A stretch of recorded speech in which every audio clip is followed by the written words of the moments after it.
All right. All right. All right.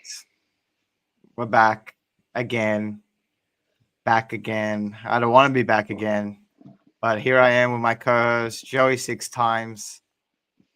How you doing, my friend? How are you doing?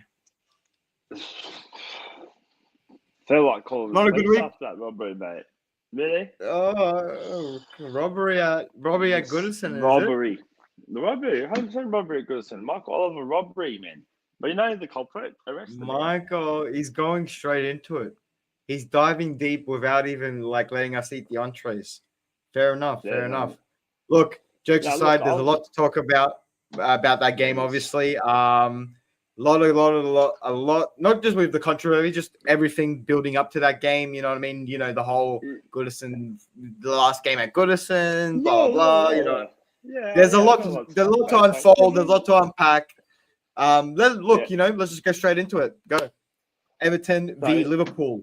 Goodison Everton Park. v Liverpool. Last derby. Big one for Everton. Big one for Liverpool. Look, I'll start off. I'll give you just an overreaching analysis of the whole game, minus the refereeing. I can't see on the camera banks, but I'll just keep going anyway. Minus the refereeing decisions. All in all, performance, from my point of view, from a Liverpool fan, not good enough. I get it. The atmosphere was it was going off. Credit to Everton. You probably won't hear me ever say that again. But look, I'll first up admit I'm glad we don't have to play that park anymore. That stadium, I fucking hate it. I hate it. I hate it with a passion. It's just like Anfield for us, for any other team. It's a shit ground to go to as a Liverpool fan because it is hostile, it is loud, it is a ground that influences refereeing decisions, even VAR decisions. It influences clearly. And yeah, I'm glad we're not going to play there again. I'll say that much. But yeah, Liverpool not good enough on the day. Didn't do enough. Didn't ask enough questions. We're by far the better team. We have by far the better players. At the end of the day, like I said, I'm sure they probably heard it 100 times too. Don't get sucked into the derby, and we did.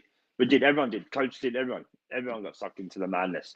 Even me, sitting at work watching it, raging with a co-worker, just laughing his ass off, not understanding how I can be going off so much at 8:30 in the morning, just enraged. But yeah. So look, first goal, doesn't even touch the player. The guy dives, gets a free kick. On that, yeah, I don't know what posters there are, whatnot, but everyone go, the VAR can't check. The fucking referee's watching, and if the guy just died, the leg missed him by at least 30 centimeters, man. How can you, as a ref, if you can't spot contact from that distance, you should not be refereeing for one. So, anyways, they do get the free kick, and then we just fucking slept. Sorry for the language, but we slept on that massively. That's not what a top team defends like. You don't just get it's the oldest trick in the book. Stand offside, wait till he's about to kick the ball, step onside, bump the defender, make a run. I don't understand how there wasn't someone else watching that and going, all right, I'm going to be the cover, or why there wasn't any talking. Hey guys, this guy's offside. He's gonna come onside. Cover. Just to leave it to just Kanate, and for Kanate to be that weak to fall for it. In that instance, you know what he's gonna do. Just stand offside. Just play stand offside of him, block his run, grab him, hold on to him. No, Arsenal do it every week inside the box. I'm sure it's fine. But anyways, concede stupid. Just to reiterate to what you were saying, it was a bit strange that you conceded that goal. Just because, like you said, a lot of players seem to be, especially in that set piece, seem to be on they were sleeping on their feet a little bit there, which was weird to me because in a game like that, you know what I mean, the atmosphere, the tension, and everything, you'd think the players would be more alert to set pieces, especially Everton. That is their forte, you know what I mean? That's their whole thing. especially Dave Moyes. You know, he's known for set pieces and stuff like that. So Yeah. yeah, I don't know. Like, it was just a weird goal to concede. But again, it's a derby game. Anything can happen. You know, again, the crowd was up for it. The players were up for it. But yeah, no. Like, again, a little bit. Again, you can say it was a little bit of Liverpool's default defending, sleeping on the job. But you got to give credit to Everton as well. They wanted it more in that set piece. You know what I mean? It was like they actually, like you said, it was Kanate. Like it's just one ball, one ground along the ground pass, and a guy making a run. It was nothing like amazing, but it's just we fell for it. Which again is on us. Then we equalised. McAllister, good header. Salah was beautiful ball in, just doing what he does. The guy's a freak, absolute freak. Just without him, they got to get that contract sorted out at the absolute minimum, because without him, if we didn't have him and we went and bought any player we wanted to buy in world football right now, we wouldn't be where we are. We could buy anyone, any single player, regardless of if they wanted to come or not, or if we had enough money, or if the wages, if we could just handpick one player, no single player would be producing the numbers he's producing. So, got to get that done. Maybe.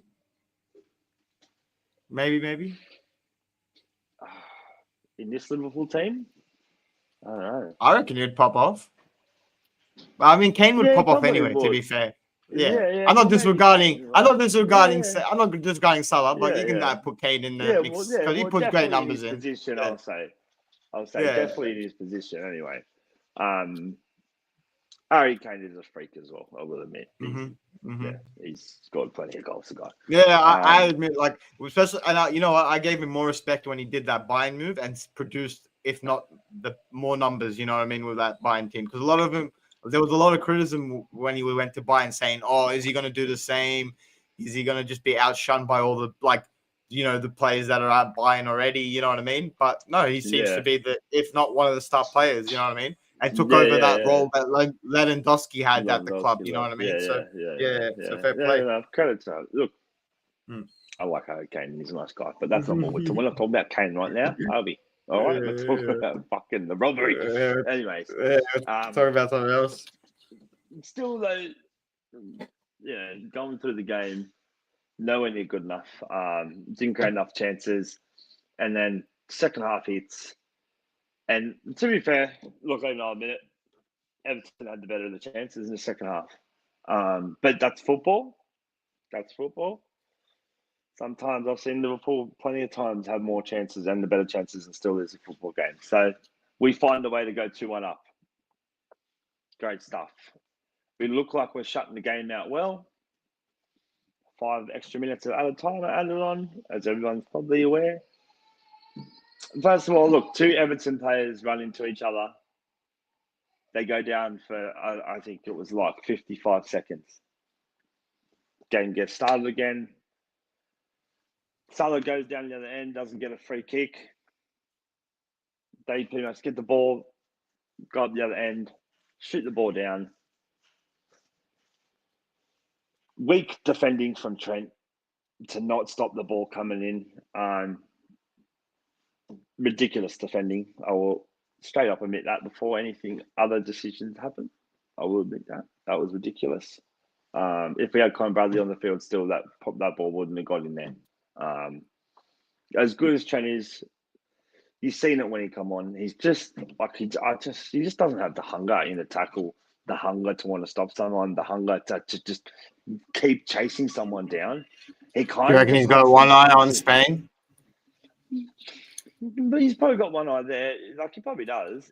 But is that the reason? Like, he hasn't had one eye on him for the last few years. And it just seems the same. Like, I don't know. Like, I'm not saying the goal is Trent's fault, but he just doesn't attempt. He does attempt, but he doesn't do it with enough heart, Before we go on to the end of this, like, you know, I kind of agree with the statement. I don't think this is going to affect you too much in the long run, but we'll go on. We'll get into that going into this. Yeah, But yeah. Look, in the greater good, and this is the thing. Like I say, everyone's like laughing, like we started the day 6 points in front of Arsenal, and we ended the day 7 points in front of them. So we got a point we didn't have at the end of the day, and Arsenal can't leapfrog that gap now. They don't have a game in hand. We've played the same amount of games, and we've turned that 6 into a 7. So it's still a win at the end of the day for us. We've still made distance between them. Not as much as I would have wanted, or any Liverpool fan would have wanted, or probably any City fan would have wanted right now. But we did. And yeah, so the ball comes in.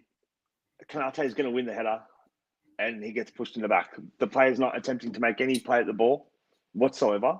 He's literally dives in, shoves him in the back. Like, just because Kanate didn't fall over and make a scene about it, that shouldn't negate the fact that someone has pushed someone out of the way.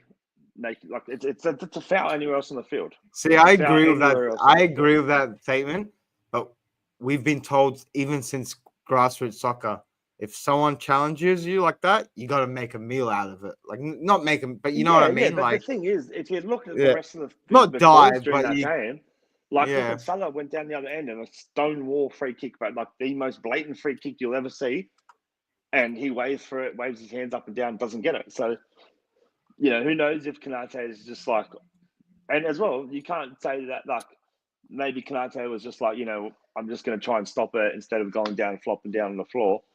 Like, I know he should have made a meal of it, but it's just, you shouldn't have to. Like, that's the thing. Like, and that's they say, I agree with what ruins soccer. People like Kukurea who roll around on the ground, people like Neymar, well, they ruin football, but you have to do that and to get a free kick. It's like, well, how can you say the same you know thing? what it is? Yeah. Do you know what it is as well? It's like, because I remember when we were like, that's what I mean. Like, we were being told this since grassroots soccer, so I'm sure these like professional players are told the same thing. It's because of like the refs, they don't feed into it unless you do these theatrics and stuff like that. You know this, you know what I mean? Like, how many times have you played? Like, if you played and like, if you don't go down, the ref will just keep the game going. You know what I mean? But if you're sitting there rolling around, grabbing your leg, whatever, stop the game, blow the whistle, whatever, you know what I mean? So I don't know. I just feel like, yeah, look, again, I'm not trying to blame Kanate and say, oh, he should have taken the dive or whatever, but like there's smarts to it as well. Like, I don't know, it's a bit weird, but was that really the more factor, or was it the added time that kind of that's what I'm going to get to. Yeah. That's obviously an annoyance as well, but the fact that he's played on 3 extra minutes of added time, like, there was not 3 minutes of stoppages in the already added time, and the amount of times that I have seen teams waste time in added time and it doesn't get added on is just like, it's beyond me. Absolutely ridiculous. Like, I know, the two just Everton like that players time ran into each other, and yeah. Like, you can say it was a head injury, but it wasn't like a concussed head injury. Like the fucking one of them bit the other one nearly or something shit like that. I don't know, but like it wasn't like if you're holding your jaw, that's completely different sort of injury to like the ones they're worried about, in my opinion. Like, at the end of the day, are you telling me if you go down holding your back, that can be a much more serious injury than you holding your jaw. But yeah, they won't stop the play for the guy who's potentially got a bad spinal injury over, this guy's we've just bit each other. Anyways, look, Joker performance all over. The most inconsistent yellow carding and free kicks I've ever seen in one game. Like, people want to say, Bradley should have been yellow card the second, should have got a red. It's just a game. On a yellow card, someone goes past him, he pulls them back. Like, how many times have you seen this season someone do that in the first 2 minutes of a game, 3 minutes of a game, and they get carded? It's like, no, that's a yellow card offense no matter what. Yeah, you just let him do it. And then, like, that Tarkowski, man, the amount of, like, he was, like, bullying people when he's challenging for a ball, but the second you challenge him, he's flopping around like a fairy. Like, Everton always do it, but they do it good at the home ground. The crowd gets behind them. That's what I'm saying. Like, that's what I said at the start of the show. They've got a crowd that can influence the ref for sure. If it was at Anfield, half the it would have been probably the other way around. We would have got the better of the calls, and it's ridiculous. He's a shit ref. He shouldn't be reffing. And if he is continuing to ref, that's fine. Just don't ref any of my games. Ref the other fucking 17 teams that's left, because we don't want you. You're terrible. I have two things to add on to this. First of all, yeah, I know it must be shit having time added on, just like that Nottingham Forest game last season with you guys, when you had that time added on, but it was beneficial for you. Like, remember that one? Yeah. Was that 3 minutes, but? I don't know how long that was, but that was added time as well. Admittedly, look, but what I want to say, the injury happened in like the last, like, I think 70 seconds of the game. Like, you know, and then he adds another, like, he just added another 3 minutes. And then the fact was that to get the ball down there, Jordan Pickford launched a long ball back. Like, yeah. In my opinion, it wasn't like they were close. They were like attacking. Yeah. That's what I mean. It's not they had the ball painted around the box. It was in their half, and he's launched a long ball, and it's just like, I don't know. Like, I was like, but he didn't blow the whistle, and I seen the ball drop and then put it in. I was going, why isn't he fucking blowing the whistle? Because I fucking knew it. I just knew that these fucking, and the way they celebrated, like, I'm not going to get into it. Yeah. Look, if the shoe was on the other foot, and I was a team that's been battling relegation for years, and I've had this club right next to me that I probably could have chose to support, but I was like bitter when I was young because I didn't like my dad or something like that, and I wanted to play, support Everton. And I just had to watch our neighbours get all this glory for all these years, and I was just be fucking shit. Then I probably would celebrate like that as well. Look, you know what? I didn't get any hint of salt from that. So yeah, fair play. No. Look, what I wanted to say. The second thing I wanted to add on to what you were saying. What I'm loving about all this, again, and hear me out about this. So this whole controversy and drama that you're talking about, Michael Oliver, that we've been hearing for maybe now how long? The past 2 or 3 years, perhaps, with Michael Oliver. Yeah. This whole thing, and it happened mainly with Arsenal fans. I'll admit that, especially last season. There was a lot of thing going around like Michael Oliver's in Man City's pocket. Michael Oliver only goes against Arsenal. Blah blah blah. Now people are starting to notice that Michael Oliver isn't in Man City's pocket. Michael Oliver isn't against Arsenal. Michael Oliver is just a really fucking bad referee. Again, sorry, excuse my language. He doesn't know what he's doing. He's a professional, apparently one of the top referees, because he always gets the big game. He considers himself. Yeah, he does. Yeah, you know what I mean? Like, you really, like he always gets he always gets the big games, and he doesn't seem to know how to deal with the pressure of the big games. But they seem to put him in it every time. That's what I want to talk about as well. The thing that happened at the end of the game. It's not again, I'm not just trying to say it's not a thing. At the end of the game was yeah. I understand why Curtis has gone over there. Again, like Doucouré, like, running over and celebrating like in front of the Liverpool fans. It's just, I feel like obviously I'm not gonna lie, he gave me a bit of it gave me an Ida by all vibes. I know, not the same, not but it's just totally different scenario. Draw. Like you didn't even win. Like, that's like it's like you didn't beat us. Like, you just were like, you just had to have illegally added extra time to win your last game at Goodison against us. Do you reckon the banner made you drop points, lad? What banner?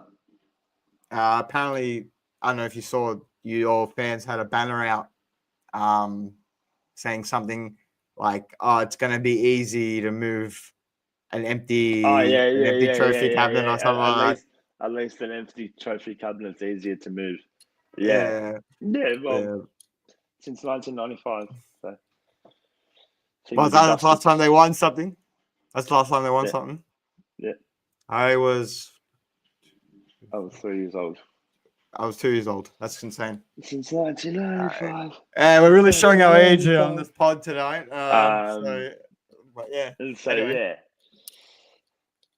just celebrating in front of Liverpool fans, probably, again. Did he do it again? I didn't know. So did he do it after the goal or after the game ended? Because I can't remember if was it after the goal celebration or was it after the game had ended, and then he went and celebrated in front of Liverpool fans. Well, it was pretty much the end of the game. That was it. Like Okay. they scored, then we started the ball, and then the game finished, and then he runs over and like celebrating in front of Liverpool fans, and Curtis Jones runs over, and then it just all happened. Curtis sent off, Arnie Slot sent off, assistant manager sent off. What did assistant manager do? What did bro do? Well, Slot shook his hand and said you had a very. I saw that. I saw that sarcastically, and I mean, it was an aggressive handshake. Again, you want to talk about the not being he's not against Man City. Pep done the exact same thing to him last year. You had a very good game, Very sarcastically, no card shown. No card shown. But Pep's a good-looking man. No, but so is Arnie Slot, brother. What do you mean? He's the best-looking bald man in the league, cuz. We can debate that on another pod. We'll have that's a 3-hour pod.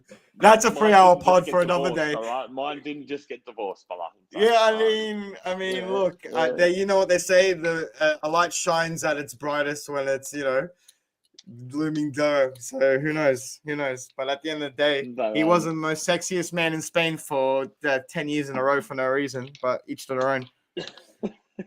Again, this is a 3-hour pod for another time. Maybe even 4 hours. Who knows? Yeah, well, mine was the most sexy. Two straight men debating about whose managers are more good looking. We will be there. Maybe Pep will be there. Who knows? But Pep done the exact same thing to him last year. No card. I saw something like that. But what I will admit, and this is where I'll say as well, that he gets influenced easy by the emotion of what's going on around him, is that the fact that that big brawl didn't happen and he didn't just send off 2 players in the Man City game. So, it was a bit more like... Thank you for saying that, because I was going to say, a lot of people compared that. Because of the atmosphere going on, he's got sucked into that now, and he's just bang, dishing them out. And it just goes to show, the man can't control... He can't keep hold of a situation, for one, control of a game, and he can't... he just gets sucked in and gets influenced by his emotions and what's going on around him and just starts flashing cards. So just a quick one. Tell me. If you made one mistake at work, what would your boss say? If you made one big mistake at work, what would your boss say? Just one. You've been there for a while. Let's say 10 years at the job. You made one big mistake. Not much, all right. Yeah. Let's say you made 3 mistakes in the space of 5 months or something like that, but 3 big mistakes. What would your boss say then? Probably start. All right, so okay.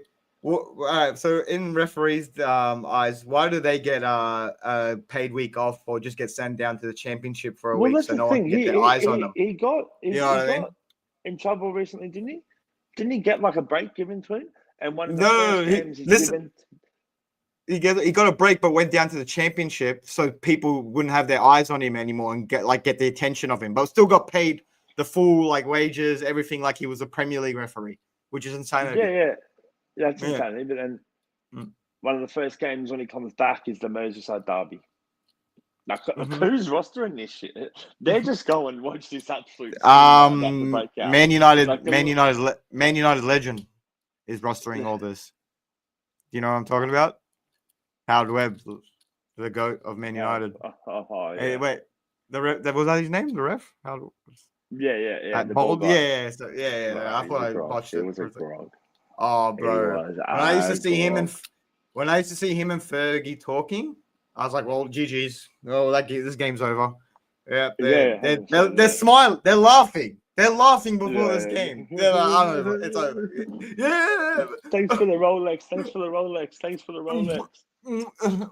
this Rolex this year. I want this one.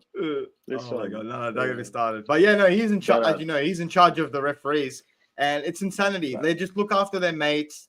They don't get scrutinized, which they should have. Look, Yeah. you can excuse human error or whatever, but like you said, this man does not know how to handle pressure. And the fact that you're a Premier League referee, Yeah, which but is probably the that's most also the thing as well. pressure-driven job in the world, They arguably. bring in You know what I this mean? VAR system that's meant to make the game better, and yet you had two people watching that last goal for Edison, and not one of them go, "Oh, he's pushed him in the back there." Mm. The guy's gone low and shoved him in the back low, and Kanate was probably going to win that header if that guy didn't shove him in the back. They're just going, "Oh no, we're just checking offside. That's it. Fucking, we don't care what else happens. We don't want to ruin a great narrative to the end of the game. Fucking, this is why you should watch football. Look at this. This happens only in the Premier League. Like, they'll probably have that on an ad next week. The cheeky bastards." I was watching a podcast, of like one of the ones I watch, and there's like a Liverpool fan on it, obviously, and he said something that actually stuck with me. That was pretty funny. He goes, "You hear about these moments, and it's like whether it's like the magic of the FA Cup or whatever." He goes, "It's great when the other team's doing it, like the like the underdog team's doing it, but it's shit when it's happening to your team. Like there's no magic there, or you know what I mean? There's no yeah. there's no like love story there when it's happening to your team. You know what I mean? Like so." Yeah. And like when you said that, it kind of stuck with me. It's like, yeah, because the amount of time, especially when you're the good teams, you're not the underdog. You know what I mean? You're the big bad team that's against the underdog, or you're the well established. Do you get what I mean? So when he says that, it's like, okay, yeah, I kind of get that. You know what I mean? But yeah, it's interesting. But look, do you think this form's going to continue, or do you think, look, a little bit of rut here and there? Nick said, it's not going to be crucial in the long run. Like, no, I wouldn't even factor in like I didn't even talk about the loss to Plymouth. Obviously we just played the kids, couple of first starters. Come on, Plymouth. Come on, Plymouth. Credit to Plymouth, played great. Done what they need to do, got through. Bro, actual giant killers. Actual giant killers in the cup this season. Knocked out Brentford, I think, already. At home, knocked out away. They were away, sorry. So Brentford at home. And look, they're going to probably knock out City next. So, up. Let's be honest. They play the way they do. I would be standing on my shit right now, but look, the way we're going, you know what? Good segue. Let's go. Man City. You know what? There's not much to talk about. A shit game anyway. Real Madrid, Man City, boring. Anyway, we'll talk later. Have a good one, bro. Until next time. I've been your host. Look. Manchester City versus Real Madrid again and again and again. We're dealing with another. I feel like this is the new El Clasico. You know what I mean? Like, people saying Barcelona, Real Madrid, and whole, Manchester derby. No, this is the new like the big boys derby. You know what I mean? But look, I think I spoke about it last pod. This was a weird one because going into it, previous games we versed Real Madrid, obviously we've been the favorites, like when we've done very well in the league, and vice versa. Even though they're first Real in the league, they're still not the same Real Madrid, especially with the injuries. So going into the game, I even spoke to you. I even saw you as well before we off air, and I was telling you, I'm confident because of their defenders, but I'm also not confident with our midfield. And that really really radiate on the field as well. So, going into the game, look, at first 20 minutes, I'm not even gonna lie, Real Madrid could have been 3-0 up. You know what I mean? And if Edison pulled off some really good saves. You know what I mean? Yeah, and they had a chance where it was offside as well. But yeah, look, first 20 minutes they looked really good, and then we started getting into the game and started looking like ourselves. You know what I mean? And we were actually defending well. You know what I mean? The midfield wasn't getting overrun and overtaken like they were in the first 20 minutes as well. You did. You did come into like the game we were containing it. We were definitely. I was watching it. I think there was probably a 10-minute period where you really looked like the City of old, where you're moving the ball around. I think that was probably just before Foden got the penalty. Yeah, 100%. I would say Yeah. it was more between the 30-minute mark and then went into the second half. Like I know what you're talking about. Yeah, Like we yeah, really stepped up yeah. our the second gear, third gear, and Yeah. He's been moving it well, and he yeah, look, started we were playing the moving it. ball, playing the game in the other team's half, like fully. No, 100%, 100%. And you know what? Like, But obviously, always open to the dangerous run, which would counter attack on that. no, but this is the thing. I would agree with you, yes, but this time it wasn't even. Oh, look, they got us on the counter or whatever. We shot ourselves in the foot again. It's the same old story, time and time again with Manchester City this season. We just keep shooting ourselves in the foot again. We can't hold leads. We can't seem to defend when it comes to the last crucial minutes. Yeah, look. So as you know, the first goal goes in. I'm thinking, it's if we can just hold. I even then when the first goal in, I was like, if we can just hold this, I'm happy with this and take the 1-goal lead to the Real Madrid, to the Bernabeu. I'll be happy with this. They get a goal back with a silly mistake in the midfield. And then, Edison has that Bozo Gene moment after we get that penalty goal as well. And like I said, it was 2 silly mistakes. The goal at the end as well with Rico Lewis. Like, I don't know what he was doing. All he had to do was clear the ball. And before that as well, Kovacic, he could have just booted it if he wasn't sure. But instead, he decided to pass back to Rico, which is like an inexperienced 18-year-old right back. I don't know. It was like I said, it was the same old story this season. We keep shooting ourselves in the foot again, and we can't keep doing this. Like, bro, we do this against the shit team. Hey, Pug. We do this against the shit teams. It's so funny. Just waddle past. Waddle past. Just waddling it. Yeah. That's my feelings now of Man City. Every time I watch their games when they finishes, just waddling away. Anyways, like I said, the shit teams are taking advantage of our form when we shoot ourselves, right? We can't be doing this against the big teams. We did it against Arsenal. We conceded 2 goals and then brought them back into the game. And then we did the same thing Real Madrid and then gave them the goal back. Actually, no, gave them 2 goals, which gives them the lead going into the Bernabeu and, utmost confidence. You know what I mean? So yeah, I'm not going to lie to you. I'm not super confident going into this game, the second leg. Yeah. I've seen some miracles before. To be fair, but it's going to be a big one. There's 2 things I want to talk about regarding this second game. First of all, is I want you to win. I want you to win and progress through because I truly believe that if we come up against you in a later round this year, we'll beat you. Once Madrid get that defense back, which is probably going to be soon. Are you talking about Real Madrid? Are you talking about Champions League, like later rounds in Champions League? Yeah. Okay. Yeah. I was like, what are you talking about? Yeah. Okay. Yeah. Go. Yeah. Yeah. I generally think that we'll struggle against them. They're our Houdini team in the Champions League. Not Houdini, our bogey team in the Champions League. We just in the important games don't seem to be able to get it over them. Ancelotti again. I don't want to play him again. In the Ancelotti, man, really matters. It's just he knew Klopp's number. He knows a lot of managers' numbers. Don't worry. Yeah. He's good. And it's just all he has to do is you think you've got him, and it even happened in this game as well, man. You think you've got him, and in the last 15 minutes, they do something. They just kick you in the nuts. Yeah, that's why the best way I can explain it. It's just Liverpool. Yeah, PSG will be facing. And then, why is that? Is that like the bracket? Is that how it's looking if they progress through or something? The PSG and Liverpool. Yeah, I think it is. Yeah. That'll be tough as well. Because they've started to find a little bit of form. Going into. They've got Dembele in the false 9 and he's popping off. I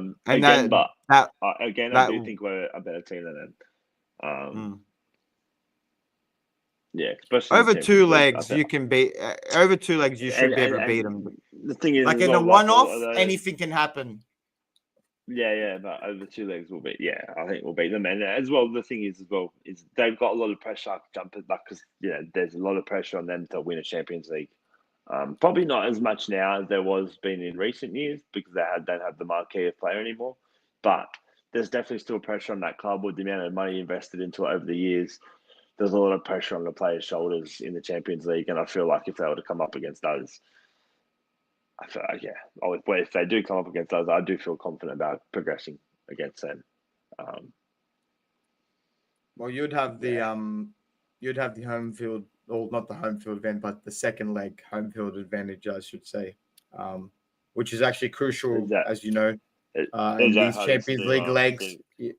Yeah, 100%. The second, you want the second leg at home. 100% you go every there, time.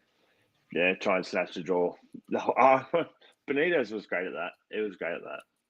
Mm-hmm. But I won't get carried away. And then the second reason why I'm excited for this game is because we play you 3 or 4 days after that. So I want to see lots of energy expelled. I want it to be a close game. Extra time. I would even love extra time. Does it get extra time though? Because I heard there was plans of just making it go straight to penalties if it does. I mean, I hope so. That'd be amazing if it is the case. Because that'd be crazy if they had to go play extra time, considering they've just played 2 games and then have to go play again the next couple of weeks or whatever it is. Yeah. But no, look, first of all, to answer your first question, I think you're dreaming that you think we're going to even go far in the Champions League. That we're even going to meet you that far. Look, one step at a time, buddy. One step at a time. Let us face the eyebrow raising army, and then we'll talk. Okay, then we'll see if we can get there. And second of all, yes, I get from a Liverpool perspective, you'd be cheering about this fixture list right now. But you've got some hard fixtures as well. It's not like you've got easy fixtures coming up as well. That's the thing as well. Like it's not like your run is gonna be. We've got Wolves. We've got Wolves. Then we've got Villa. You guys, Newcastle. But no, this is. I won't get carried away with my team. But No. Well, what I was gonna say is that this was to reiterate on what you were saying. Because we did so shit in the Champions League, group stage or whatever you call it, the league stage. We shot our foot and have to play this extra game, which we didn't have. If we did well, we would be, in the position of having a week off. You know what I mean? And now we're stuck playing, like you said, Real Madrid away and then Liverpool at home. You know what I mean? In a few days, which is insane. Especially in our form. And Akanji out for the season, apparently. Gone. Yeah. Ruben Diaz apparently may be injured again. Who knows? Just things looking bad to worse for us. I just want the season to be over. I'm not gonna lie, from my perspective. It's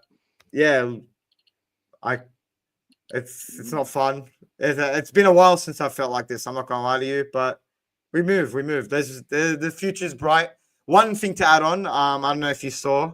This is not really football related, but got a bit of a case happening. A bit of a Premier League case. Did you see that Premier League are in the mud? No. So Man City won another tribunal case today. Unlawful. So apparently they won a case against the Premier League that they proved that the rules of the Premier League's financial fair play rules are all unlawful and unfair, and has been set up to I've always been set up to fuck up other teams and shit like that. And we ended up proving it again in court. We did it earlier last year, and I think November or something, and now we've done it again. So this is big going into the 115 case because just the whole thing. That tells me, but you know what that tells me, but that tells me that you have potentially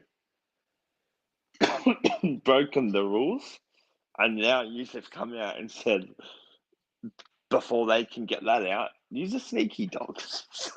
Before they can get that you say sneaky. You say sneaky. But the thing is, now this is where it becomes unfair because even if you do prove that that's wrong, but even if you did break the rules of them wrongs, that still doesn't make it fair because we didn't break the rules of them wrongs. You know what I mean? So that's where I still hope. But we haven't. But what we're trying to say is we haven't broken any rules. That's what we're trying to say. Like even like that's what we're trying to get across is like those rules that have been put in place were already broken already to begin with. So you know what I mean? Like so. Yeah, look, at the end of the day, I'm not a lawyer. I don't know the ins and outs of it. I'm just saying Yeah, I just saw something. Yeah.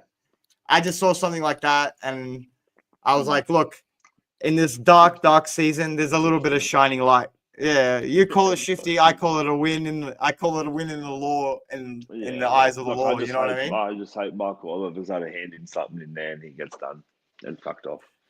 Look, last time I checked, Michael Oliver's an Everton fan, not a Man City fan. So we move on. We move on. No, sorry, he was a Liverpool fan last week, according to Arsenal fans, and now he's well, look where his allegiances are now. But like I said, it's good to see him jokes aside, it's good to get him get exposed like that because. The more, like, again, look, I know this is death upon ears or whatever that everyone's giving him shit or whatever, but look, if surely, if he keeps fucking up like this, something either something will like, I don't want this to happen or whatever, but either something bad will happen to him or he'll get fucked off or something scandal will happen like that other dude, that Coots or something, you know what I mean? Something will pull up. You know what I mean? Something will happen. You know what I mean? And someone's got something on him, but put it out on the World Wide Web. Let's go. That's what I mean. And they're gonna try get him out on there because at the end of the day, he's just digging himself bigger and bigger. He's got everyone like he's on everyone's death wish. You know at the moment. Yeah. So, especially the red side of Merseyside. But like I said, if he can, blue side is loved. Statues that's right. In the house. Maybe he might be at the new stadium. Who knows? Either way, look, it's been an interesting week of. Imagine that, just Oliver Moisey right there on opening day. No, but look, it's been a good episode, my friend. As you know, Sol isn't here. He's been busy. He had to do stuff with his family, but he will be back next week. Just a quick one. Man United really needed 5 players offside to win a game against a team that's second last. But hey, look, I won't say much more because the man's not here to defend his club. But all I can say is he had the audacity to say in full capitals in chat, not offside. I don't see anything wrong when that goal went in. I had the full audacity. That's all I can say. But look, not more to add on to that besides, we'll see you in the FA Cup final, Man United. That's if you get there. Oh, that's if we get there. But it's gonna be Plymouth it's or something. No, it's Plymouth. Phil was telling me I made a joke. Well, we were making a joke, and he was saying, like I was saying, I reckon it's going to be Manchester Derby final again. He's like, fuck off, bro. It's going to be Fulham and Plymouth in the final. And I'm like, you know what, bro? I actually don't disagree with you. You know what? It's actually more than likely that happening. That happens. Yeah, for football's sake. You know what I mean? There would be scenes, actually. Imagine that. A Plymouth versus Fulham FA Cup final would be scenes. But hey, one can dream, you know what I mean? One can dream. Yeah. Look, sir, it's been a good show. Until next time, I've been your host, the most, joined by my co-host this time, Joey 6 times.